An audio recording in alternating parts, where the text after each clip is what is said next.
Aşuy, bugün ikimiz bir bəslişib baxsaq qandaq. Nemidi bəslişimiz? Şarp öylәşdi mi? Kim çoğ pöyləyəlisi, ədi iş qımısın, qandaq? Bəsləşdik, qoqattın mı? Pöyləşdə hiç kim bana tənkilənməydi. Hətta kadını mı pöyləyələydiğen dursam. Qara, tüz pöyləmdikən mən. Bunundan keyin mən bilən bəslişimən demə. Bari bir utturup qoysan. Bunundan mı çoğ pöyləyələyməz texi.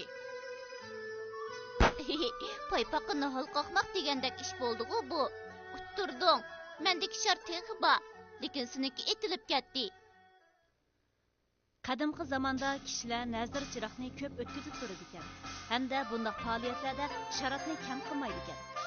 Bir kuni Chu bayligidagi bir oqso'ngak ajdodlarga tavob qilib bo'lgandan keyin mundaq bir kulkilik ish yuz beribdi.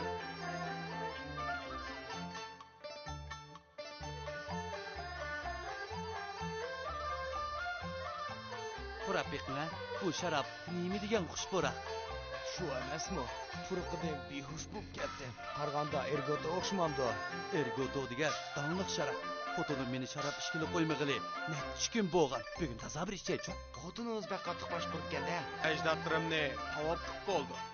Bu sharabni sizlar ep ketinglar. Uyimga mehmon bo'lib kelmaginglarmi? Oson emas.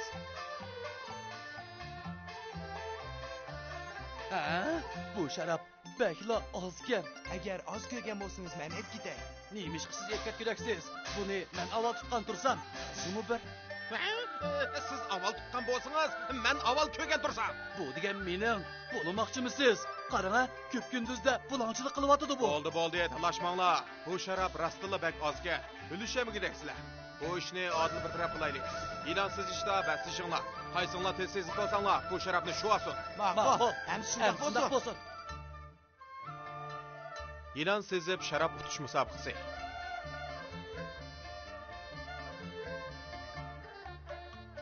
Mahirlar, müsabaqa başlandı.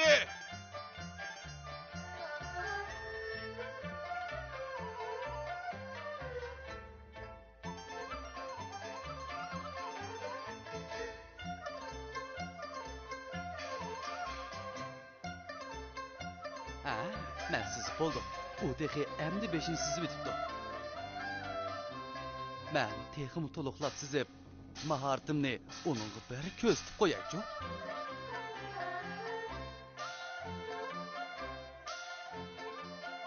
Men siz bo'ldim.